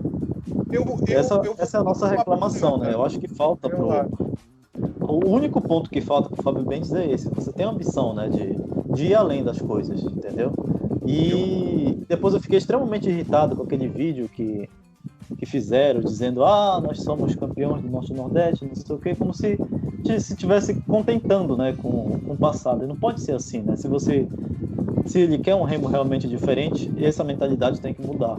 A gente tem que ir além, tem que levantar taças. É isso. Eu vou só. Eu sei que o assunto é outro, mas eu acho que a idolatria bate nisso. Eu vou falar uma coisa aqui, uma opinião que eu dei em várias lives. Se sou Fábio Bentes, Paulo, presidente do Clube do Remo, eu cagava para a Copa Verde. Cagava. Não botava nem meu time titular. Eu botava um sub-20 para jogar a Copa Verde. Vou explicar por quê. Porque a Copa Verde só serviu para aumentar esse barulho.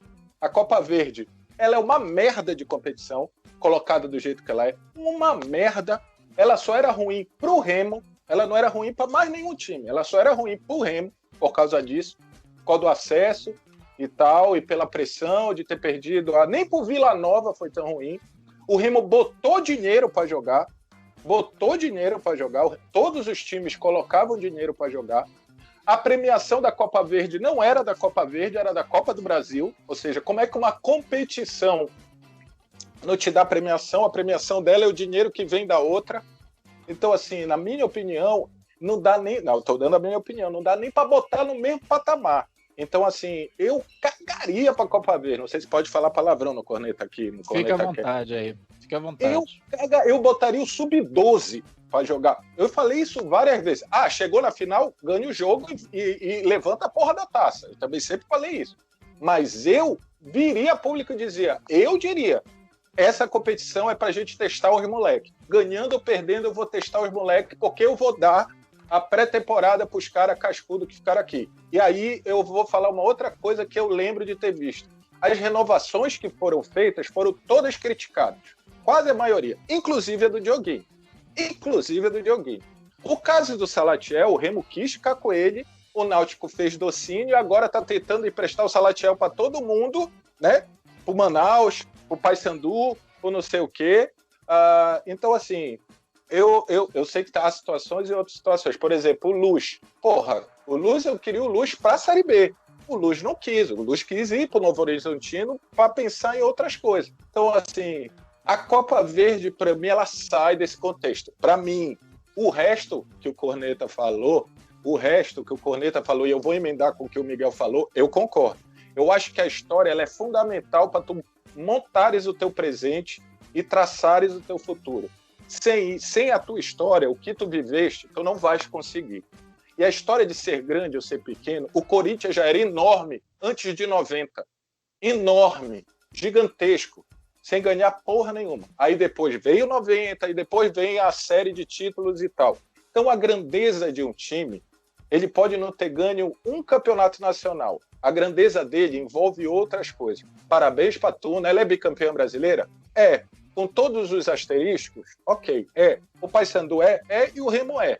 Aí a gente agora, na análise, pode dizer, 2020, a Série C, era muito mais complicada. Legal, mas o título de 2005 está lá na estante, na prateleira, porque aí serve o que o Miguel falou do Norte e Nordeste. Lindo, esse título aqui foi importantíssimo na década tal, porque o contexto histórico era esse.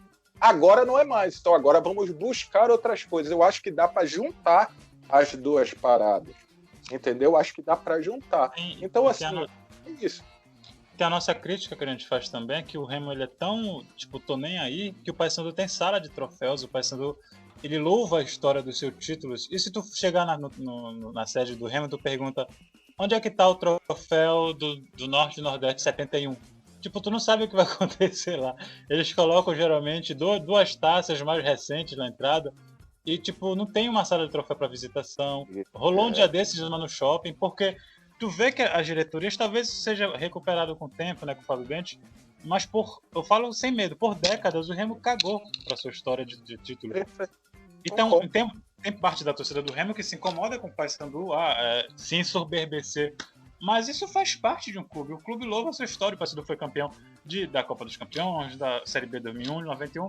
E eles fazem questão de expor os troféus. Um dia até colocaram um bandeirão meio horrível lá no Curuzu, dos seus troféus esses dias.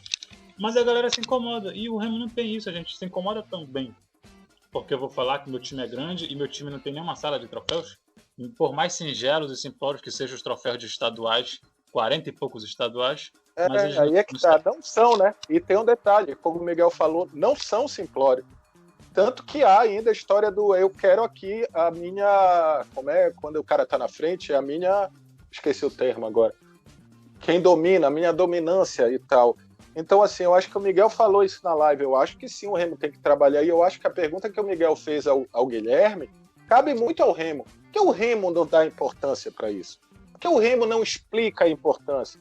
Entendeu? Isso. Porque, isso mesmo. Por exemplo, porque o Palmeiras bate no peito e diz que ele é NA campeão porque teve o Pedrosa, né, o Robertão, teve Taça Brasil que teve 4 jogos e a CBF canetou que é campeão brasileiro. Tá bom, ok, mas eram diferentes. Você ganhar hoje um campeonato brasileiro com pontos corridos de 20 e tal, é diferente. Mas ali ele tá como campeão brasileiro. Então, valida a tua história, entende como ela aconteceu, em que momento histórico, e agora parte e olha para frente. Entendeu? Até porque, como o Miguel foi perfeito, o futebol mudou. E até pouco tempo atrás, tanto o Remo quanto o Paysandu, mesmo quando o Paysandu estava melhor, era ainda tratado por abnegação. Isso não existe mais. A frase "lisos abandonam o futebol" é um câncer para o nosso futebol. Porque não são os lisos que têm que abandonar o futebol. Ou o Fábio Bentes, eu não estou dizendo que ele é o melhor, o maior, o supra-sumo. O Fábio é milionário? O Dirson é milionário? O menino do... Mas não é. Eles fizeram com falhas ou não, boa gestão. Quem tem que abandonar o futebol é o mal intencionado e o incompetente. Esses têm que abandonar o futebol, não é o liso. Entendeu? É isso. Não esquece essa história. Entendeu? Então, assim, isso me incomoda. E durante muito tempo, essas falácias foram colocadas como se é isso mesmo, é lisos, abandonam o futebol. E uma frase que é uma brincadeira vira quase um mantra. E para mim isso atrapalha demais. Desculpa, me empolguei. Eu gostaria de pegar um gancho aqui só para ilustrar essa grande fala que vocês fizeram aí. Com relação à questão do Remo o próprio Remo não dá valor à sua história. Eu vou contar para vocês aqui um fato que aconteceu em 2014, ou melhor, 2013. Eu participei daquele movimento lá das diretas e tal, a gente cabeçou todo o movimento aí de associados e tal. E quando o Sérgio Cabeça pede a renúncia entra com a carta renúncia em 2013, depois da eliminação para o Paragominas lá no segundo turno do estadual, e o Zeca Pirão assume a presidência do clube, a primeira medida do presidente foi chamar a principal oposição, que éramos nós na época, cobrando profissionalismo, cobrando gestão profissional, aqueles jargões da época, democracia no clube, direta já, enfim. E quando nós entramos, nós fomos chamados para participar da gestão dele, do Zeca. Eu assumi o programa Sócio-Torcedor como diretor. Eu tinha 29 anos na época. Quando eu adentrei... Que ano isso? 2013. Novinho. Quando eu entrei no clube, a primeira coisa que eu fui fazer não foi nem ir atrás dos dados de quantos sócios torcedores tinham, que era a minha função na época, meu ofício. A primeira coisa que eu fui atrás foram dos troféus do Remo. Eu fui atrás não como dirigente, eu fui atrás como torcedor. Digo, cadê os troféus do Remo? Meus amigos, eles estavam jogados. Toda a galeria do Remo. Toda a galeria. E isso aí tu pode... Acho que só não estavam lá os da natação. Basquete, vôlei, futsal, futebol de campo, alguns da regata. Inclusive esse de Caracas. Eu que achei esse troféu vasculhando lá. Aí eu retirei ele do meio e mandei o pessoal limpar ele. E ele já não tem a tampa. Porque ele originalmente ele tem uma tampa, esse troféu. Hoje existe a taça, mas sem a tampa. Perderam. Quando nós achamos lá, ele já não tinha essa tampa mais. Então, aquilo ali foi assim de uma...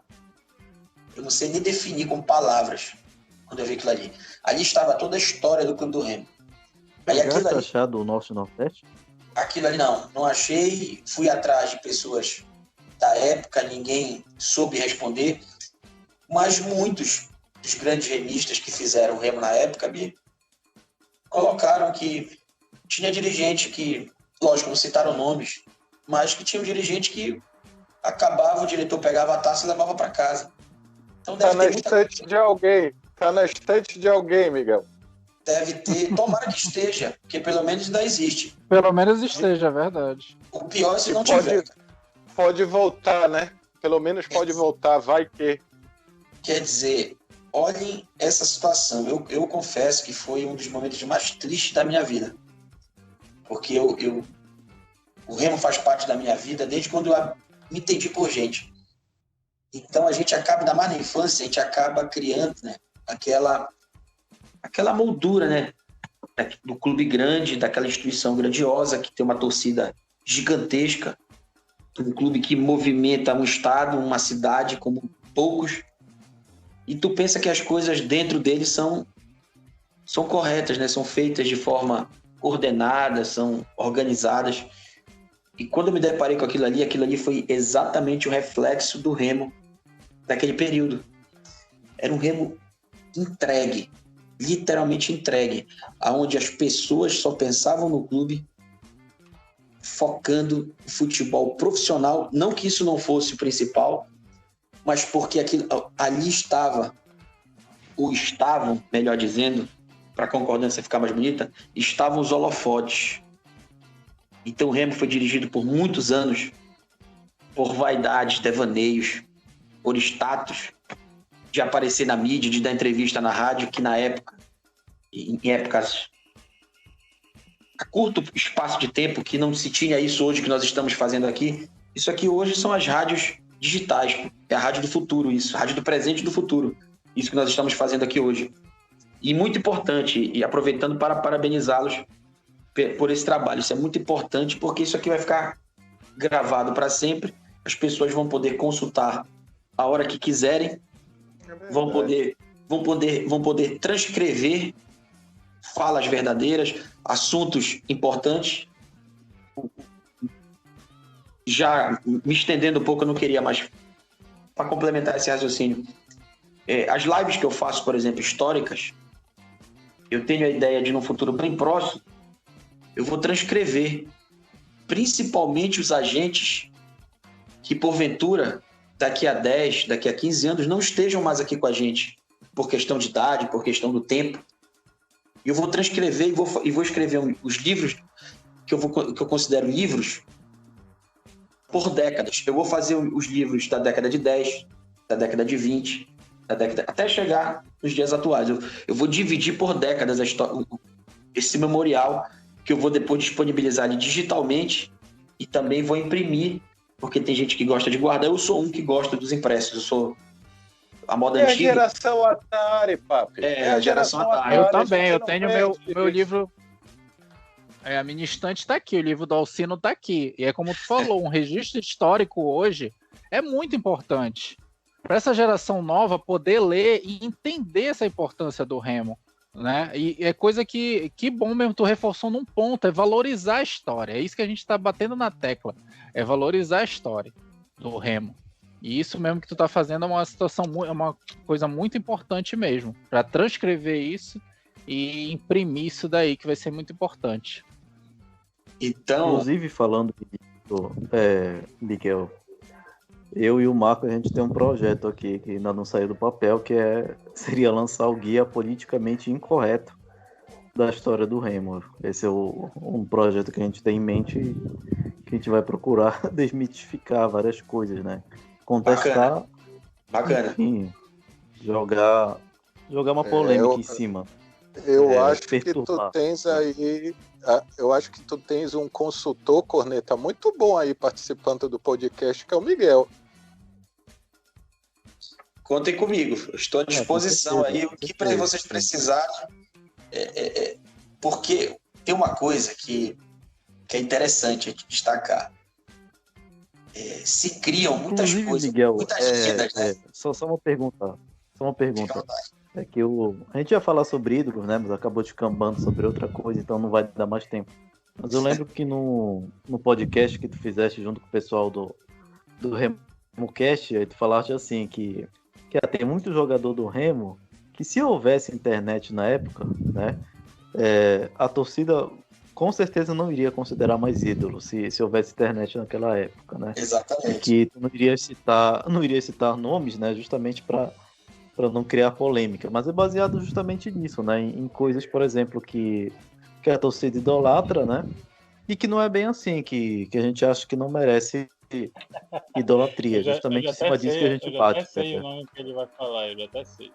Não, mas assim, reforçando, a gente não tá falando mal também de nenhum jogador, mas assim, porque, por exemplo, o próprio perfil oficial do Remo, uma época, colocava o Klemer como ídolo do Remo, sabe? E esquecia, por exemplo, e cai em demérito o Eduardo Ramos, a torcida mete pau no Eduardo Ramos.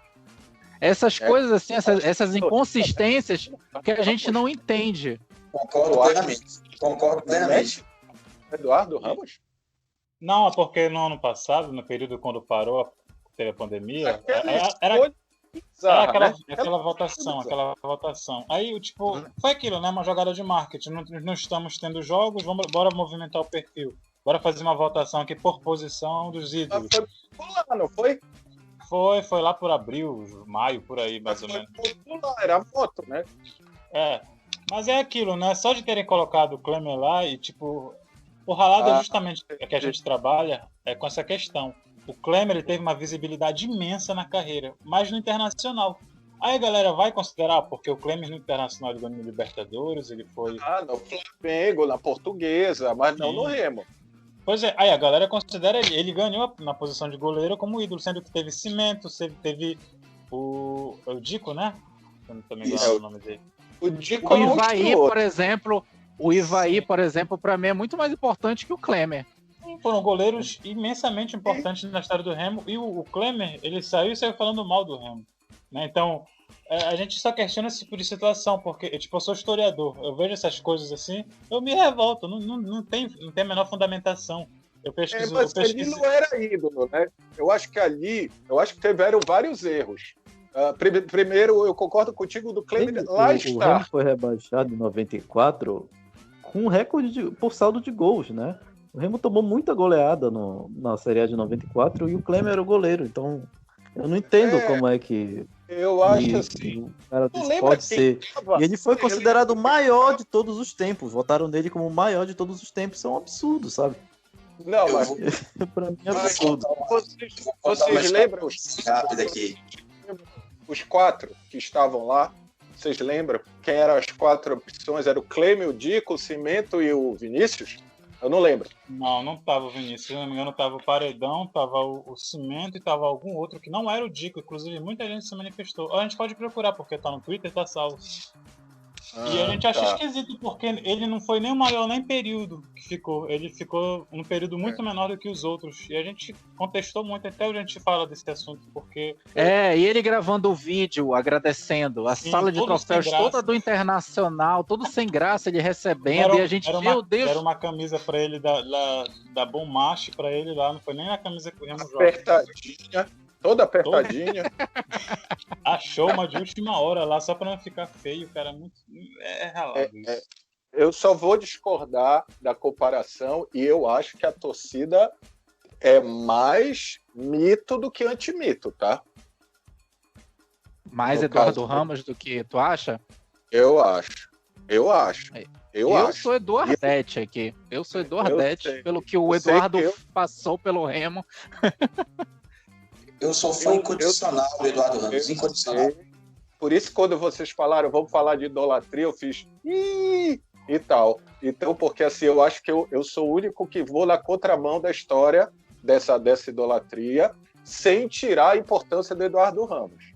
Só que tem um detalhe, eu não contesto nem discuto a idolatria alheia, porque ídolos se formam por N fatores. N fatores. Pode ser uma atitude do cara, um jogo que tu lembra que tu fez aquilo, aconteceu uma situação com teu pai ou com teu irmão. Então eu não discuto idolatria. Eu posso questionar, mas eu não discuto. Se o cara me disser que o Ney Sorvetão é ídolo dele, eu vou dizer parabéns, legal, do caralho. Eu acabei de colocar aqui, olha, foi a votação Dico, Edson Cimento, Vélez e o Klemer. O Klemer deu uma peia em todos e ficou em primeiro. Em segundo lugar, o Dico. Em terceiro, o Edson Cimento. E por último, com uma votação bem pequena, foi o Vélez. Mas aí é a geração Twitter, né, Corley? Aí dá pra entender. Tá errado, mas dá pra entender. Quem vota é a molecada. A velharada não tá no Twitter. A bolha é diferente. Eu entendo, mas acho ele estar lá um absurdo. Alguém falou do Ivair. O Adriano poderia estar aí, também não acho, mas em relação a tempo, serviço prestado, o Adriano pode ser considerado muito mais importante do Kleber, né? É que nem a história também do Rony. Eles querem colocar no mesmo patamar o Rony e o Pikachu. Porque o Rony saiu fugido do Remo. Não tirando também a razão dele, que ele tá numa situação lá complicada, o Remo estava passando uma situação, foi buscar o melhor para ele, não discordo dele. Mas aí eles querem, porque o Rony não tem a mesma atenção do que o Pikachu? Pô, o Pikachu é ídolo do Paysandu, ele jogou competições importantes, fez, e o Rony saiu fugido numa Copa Verde, né? É o embate da geração PlayStation. É isso mesmo. É o embate da geração PlayStation. Porque para mim é muito claro, o cara saiu daqui, o paraense saiu daqui, eu vou torcer para ele, irmão. Eu quero que o Pikachu jogue pra caramba, tenha uma bela carreira, eu quero que o Rony... E eu não vou cobrar do Rony ele ser grato, eu não sei o que aconteceu, ele pode ser Remo, se ele tem uma mágoa imensa, eu não sei, de verdade, eu não sei. Então esse embate aí vira a história da cobrança pra mídia. Mas vocês não tratam o Rony como tratam o Pikachu. Para com isso, o cara nem joga mais em Remo e Paysandu. Um tá no Ceará. Ainda tem a questão que o Rony não é o que ele é. A gente acredita nisso, eu acho que realmente eu tenho convicção disso. O Rony não é o que ele é por causa do Remo.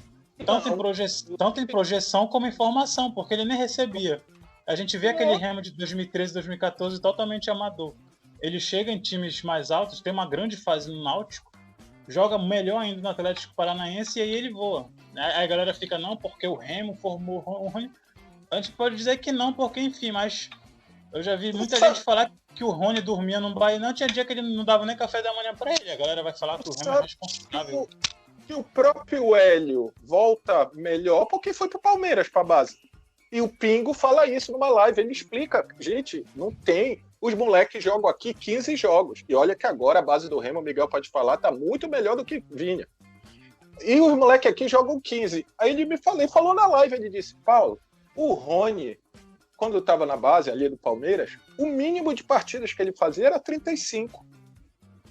E ele fez contra o Real Madrid B. Como é que aí eu digo, qual é a diferença, Pingo, quando tu joga a bola numa Copa São Paulo? Ele, cara, a gente vê, a gente é bom de bola. Só que os caras estão voando e a gente tá em outra rotação. Não tem. Aí eu uso uma frase que eu posso estar equivocado. A gente tem um monte de bom jogador, um monte de moleque bom de bola. A gente não transforma ele em jogadores. Porque tem muito de FPF, não tem jogo. Porra, um tempo desse, acho que o Miguel não vai me deixar mentir. Eu vi entrevista, acho que do Fábio, do Dirson, eles falando que pensaram na possibilidade do Remo botar os times sub para jogar outros campeonatos, para ver se os moleques tinham rodagem. Olha só, como é que o moleque vai estar preparado como atleta, como jogador? Não vai, não vai. Aí ele sai, porque alguém vê, agora talvez saia menos, porque um preparo ali, a galera cuidando melhor, mas ele sai, vai para uma outra base, melhora o seu futebol, melhora a sua qualidade, entende jogo, e aí ele vai estourar. Aí vai dizer, meu amigo, não tem mágica. O Miguel foi muito feliz, não tem mais mágica no futebol. Esquece, acabou. A história da bola não entra por acaso é uma frase verdadeira. Ela não entra por acaso. É isso. É, isso mesmo. Quer terminar aí, Miguel, esse assunto aí? Não, eu acho que vocês já conseguiram concluir perfeitamente. Se vocês quiserem seguir para os novos tópicos, a gente está à disposição. Não, a gente já passou até demais do nosso tempo. A gente queria, primeiramente, eu quero agradecer muito a vocês, tá? Paulo, Miguel, vocês engrandeceram e muito o nosso humilde aqui corneta. Eu queria só lembrar uma coisa. Só queria dizer, antes de você terminar, que vocês são os corneta fake. Vocês são bonzinhos. Como eu falo, a gente reclama, mas tá lá. Eu tava dia desse falando, lutando para renovar meu sócio torcedor lá, dizendo, pô, cadê? Eu quero renovar, que eu quero pagar isso daí. Reclama, mas tá aí. Depois tu pode tirar, desculpa, eu preciso falar, que senão eu vou esquecer antes de tu te despedir. Me explica, só pra eu cornetar vocês, a porra do termo que vocês usam, do legômeno azul, legômeno azul. O legômeno azul é essa leiguice. É um cara dizer que o Vinícius tem que pegar uma reserva. Tá. Isso daí é leiguice. É leiguice. É dizer que o Rony é a maior estrela do Remo. Isso é leiguice. Fala outra aí, Marcos. Jonathan, outras leiguices aí. É o nosso neologismo misturando fenômeno azul com leigo, né? Fica legômeno azul. Totalmente legômeno também. Porque às vezes transparece nas redes sociais que é o cara que é otimista. E não é o caso, então não. É só esses absurdos que vocês questionam, é isso? Isso mesmo. É o legômeno azul.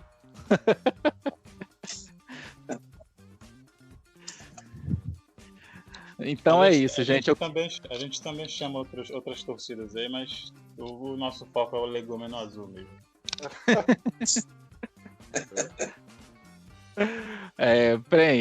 Voltando aqui, gente, eu queria agradecer muito, te contar uma história, Paulo.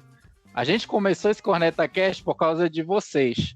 Na época eu até te perturbava, dizia, coloca o corneta aí pra botar pimenta aí nas entrevistas de vocês. A gente achava que vocês estavam muito leve, pegando leve com essa galera. Vocês sou eu, né? Porque não tem vocês, tem eu só. Enfim. E a gente falava, pô, tu tá pegando muito leve, bota o corneta aí pra fazer uma polêmica. E aí a gente ficava falando, debatendo isso no grupo de WhatsApp, e a gente disse, não, bora desabafar agora e criar esse Corneta Cast aqui, pra gente poder desabafar.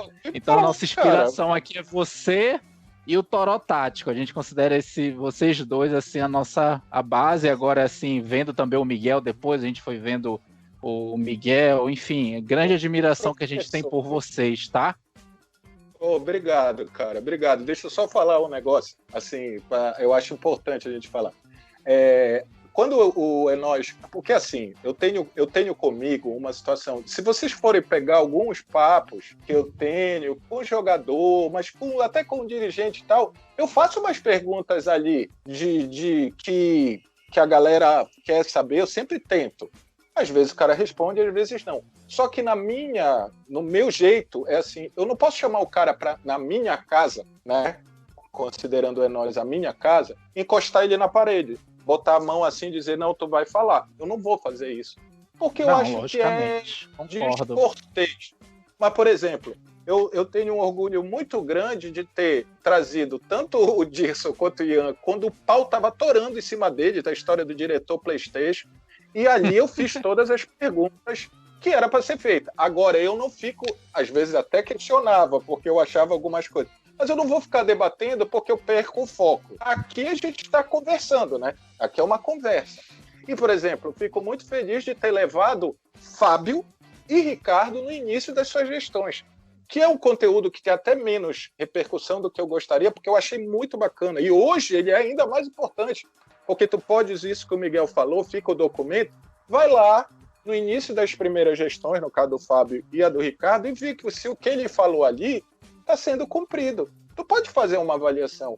Então, assim, e aí tem os estilos. Aí vocês, e eu fico muito feliz de ter causado a vontade de dizer, não, tem que ser mais coisa, porque tem que ter também. Tem que ter também. Então, assim, valeu, obrigado pelo convite. E valeu ter sido, ou de um jeito torto ou não torto, uma inspiração para vocês botarem para fora. Eu acho isso importantíssimo, para discordar, para concordar. O que eu acho que, às vezes, a galera o que eu sempre tenho como premissa, e isso é meu. Por exemplo, eu tenho a maior vontade de trazer o Fredson, cara, mas eu não vou trazê-lo para uma live. Eu vou trazê-lo para uma entrevista gravada, um bate-papo gravado. Por quê? Porque, às vezes, na live, eu não consigo tirar dele tudo que eu quero, porque as perguntas vêm, tu é ruim, tu é uma merda. Eu acho que o alvo da crítica tem que ter o direito de se explicar. Aí você continua com a crítica, você muda a crítica, você diz, olha, aqui ele está certo, aqui não. Amplia a discussão para o cara dizer, legal, acho que assim, a gente precisa, porque senão, e a gente está aqui numa mídia, entre aspas, alternativa, a gente pode se transformar no que a gente mais critica da mídia tradicional. Tu tá Isso entendendo? mesmo. Vocês estão entendendo? Isso não entendi.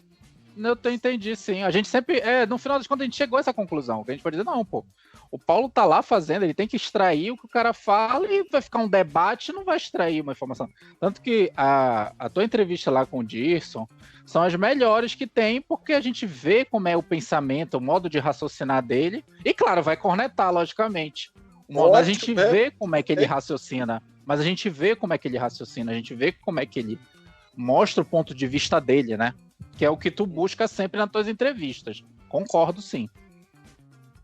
Obrigado pelo convite. E se quiserem ter o segundo com a idolatria, que esse vai gerar polêmica, eu tô dentro.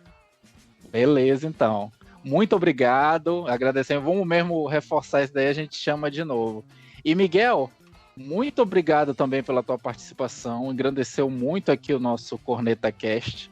E assim, o jeito que tu fala, a tua paixão pelo Clube do Remo, lembra muito o porquê que eu me tornei torcedor do Remo. Porque o teu jeito de falar era justamente que o meu pai fala pra mim, como ele me levava pro Baenão, as histórias, o jeito como tu diz, é essa paixão que faz a gente ser o torcedor que é hoje. E o Miguel, ele transpareceu muito bem isso com as histórias dele aqui. Miguel, muito obrigado, tá? Se quiser terminar e concluir com algum comentário, vender teu peixe aí. Pessoal, eu só tenho a agradecer aqui pelo convite, pela receptividade que vocês tiveram aí com a gente e dizer que a gente sempre estará à disposição, sempre. Passou a ser Remo, a gente está dentro, está juntos e estamos juntos. E um grande abraço para o Paulo, que é uma figura ilustre, que eu conheci há pouco tempo aí nesse meio digital. Eu que ainda sou um figurante novo nessa empreitada. mas tenho me divertido bastante. E fica aqui meus cumprimentos aí a todos vocês. Obrigado aí, Miguel. Valeu pela participação. Então, gente, vamos encerrar aqui. Agradeço a todos de novo pela presença e muito obrigado a vocês e que continue aí por anos e anos aumentando esse nosso acervo. Obrigado, gente. Boa noite. Valeu. Valeu, galera. Pô, brigadão, cara. Brigadão. Valeu todo mundo aí. Foi um prazer. Foi bom. Gostei. Me diverti. Eu também. Valeu, Muito rapaziada. bom hoje. Boa noite Corneta, aí, gente. Tu gostou? Ele já saiu o corneta, rapaz. Ah, galera, Corneta obrigado. é a figura viu? misteriosa. Valeu, obrigado. Outra Beijão. coisa, ele é novo, né, velho? Eu sei, eu conheço. Ele é novinho, rapaz. Novinho, mas com ódio no coração. Mentira, esse ódio dele é muito mais amor do que outra coisa pelo Remo. Não, e outra, o mais bacana, assim, eu conversei muito com o Murilo, que participou com vocês também, né? E tal, ele falou, Paulo, é persona, velho. Quando tu for, a conversa é do mais alto garbo e elegância. Isso eles fazem pra... Eu falei, tá bom, vamos lá, não sei o quê. Não, e assim, eu acho o seguinte, cara, a gente precisa, nossa, e o Miguel, todos nós que estamos fazendo conteúdo, cada um na sua, a gente precisa ampliar a discussão, e eu acho que vocês fazem isso, cada um de seu jeito, e pregar uma coisa que... Respeito, brother. Respeito. Vamos tirar, vamos discutir. Pô, não concordo contigo, corneta, E aí, por que não? Vamos nessa. A gente vai discutir. Na idolatria, com certeza vai vir outras discussões, e beleza. E aí, cada um, porque eu acho que a galera tá trabalhando. E eu adoro futebol, cara. Eu sou enlouquecido por futebol. Eu acho que a gente não pode trabalhar o futebol na base do ódio, entendeu? Então eu sei que o corneta não tem o ódio, ele tem vocês são ácidos. Isso é legal também. Então, assim, a gente precisa... e quando a gente fala em engrandecer futebol paraense, é isso, é discussão, não é passar pano nem sair batendo, é ampliar a discussão. Desculpa o discurso, porque eu acho importante, porque a partir do momento que você fala para mais de uma pessoa, você tem uma responsabilidade. É isso. Muito obrigado aí, Paulo. É isso mesmo, a gente quer mostrar todos os pontos de vista de todos os torcedores. É isso que a gente quer, mostrar os pontos de vista, e a gente, graças à inspiração sua, a gente está mostrando o nosso ponto de vista aqui. Obrigado mais uma vez. Valeu, galera. Um grande abraço. Miguel, ainda Valeu. tá aí, Miguel. Valeu, Beijão, Miguel. Paulo, abraço. Valeu. Aí. Boa noite. Só quero te desejar mais uma vez sucesso e parabéns pelas conquistas, e vou vir muito mais. Isso é só o começo, meu irmão. Um grande abraço. Igualmente. A corneta continua. Vamos lá. Beijão. Tchau. Tchau.